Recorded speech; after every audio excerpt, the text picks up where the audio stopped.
Freedom. This guy's supposed to be of the left, and he's using the right to justify the destruction of freedom. And instead of saying, well, he's left and he's right, we should be saying, what's the outcome? What is the outcome in both cases? Freedom disappears. Freedom of speech disappears. And if people watch the outcome and not the words, not the rhetoric, they'll see that actually, whether it's left, right, or center, they're going in the same direction with the left. And while people are fighting each other, they're not seeing that they're both being played by the same force. But what's happened since COVID, as you can see, is more and more people have started to grasp that this is not some made up as you go along system of control. It is actually very coldly calculated. And what I've been saying all these years is it's coldly calculated on a global level. There is a global network, what I call the global cult. And through that network, it imposes its will and its agenda on every country eventually, which is why during COVID, you had basically a global response that was the same. And here you now have, just by coincidence, all these countries now introducing digital ID. It's a global agenda instigated by a global network. And people like this guy, Keir Starmer, he's just a gopher. Trump is just a gopher. They're here today, gone tomorrow people. Whereas the cult network that's orchestrating it, and has orchestrated it through the decades and the centuries, is always there. And this is a real line in the sand. And if we allow it to be crossed, then what's the future of freedom? There isn't any, you know? And there is no solution. There is no solution for that. Well, the solution is simple. There's 8 billion people in the world, I'm told. And the number of people in full knowledge who are imposing this is, by comparison, a handful. And what happens is people get sold belief systems, calculatedly, belief systems, religious belief systems of all kinds, political belief systems, scientific belief systems, all of them. And once you've got belief systems, it's like a honeycomb in a beehive. They're all these belief systems, all isolated from each other, all competing with each other, and then you play them off. And if you look at what's happening in America, it's classic. The left is being manipulated by this cult. The right is being manipulated by this cult. And yet they have set the right at war with the left.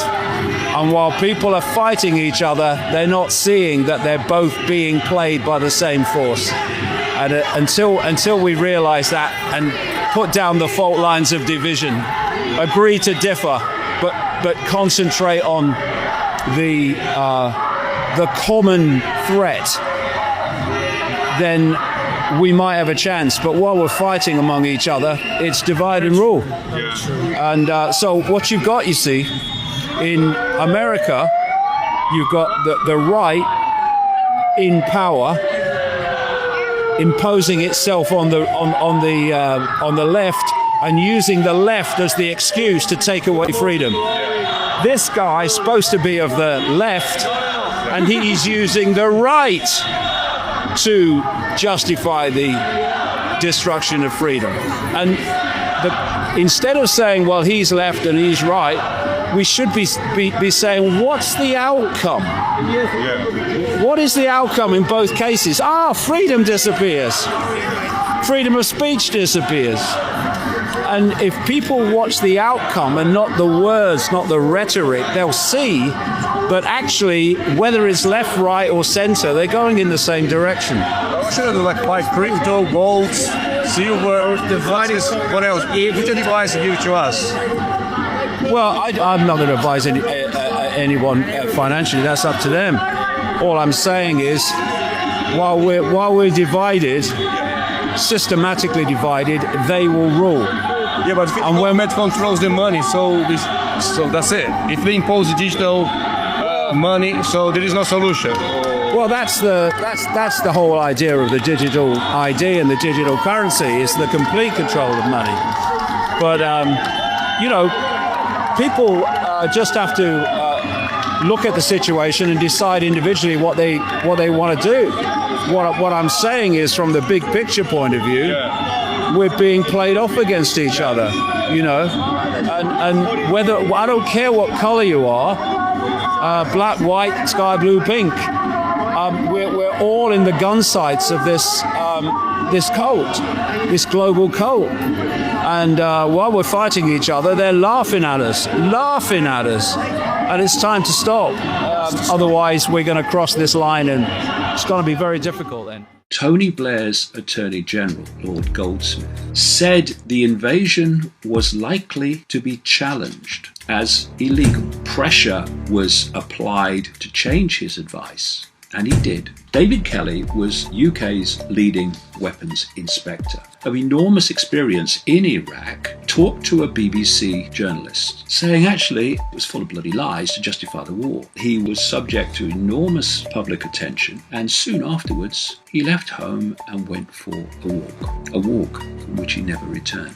We had the start of an inquiry by a guy called Sir John Chilcot. He's a friend of Blair. Blair arranged for him to get his knighthood. Chilcot claims he's been blocked from communications between Blair and Bush. The man who blocked these communications, Sir Jeremy Haywood, worked for Tony Blair when he was Prime Minister in the period of the Iraq invasion. Instead of standing trial for crimes against humanity, these people have made fortunes. The centre in Europe loads the gun and gets America to fire it. The real power is in Europe, not in the European governments, in the centre of this secret society, transnational corporation. Then in every other country, you have the subsidiary networks answering to the headquarters in the centre, so that they control that country's government, banking, media. Thus, the same things being introduced in country after country after country, whether a Republican or a Democrat is in power, this network is always in power. There's all these different countries with all this potential, and yet everywhere you go, you have political parties. Is that the only way we can think about structuring politics? No, it's not, but it's the only way, or the best way, to control politics in every country. We live, in effect, in a global one-party, one cabal state. Davos owns it. That's why he's in office. Davos or Westminster? Davos. During COVID, for instance. Easing the restrictions, I think, is going to be the next big mistake for the Prime Minister. We have to deal with the anti-vax campaigns, and if we need to pass emergency legislation to deal with them, I'd be quite prepared to work with the government on that. That's why I'm banned from nearly 30 European countries. The Centre for Countering Digital Hate was co-founded by Imran Ahmed, urging that people are censored. Ahmed is a former Labour Party activist. Morgan McSweeney, now Starmer's chief political fixer. Starmer policies are about reducing the right to oppose solar panel fields and wind turbines. The illegal migrants will continue to come, because that's the cult agenda. And whatever the cult agenda is,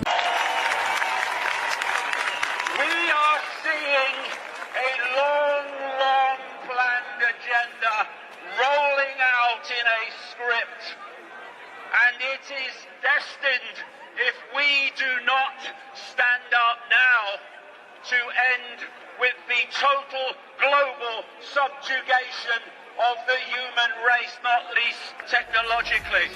Current events are not random. They have not just happened.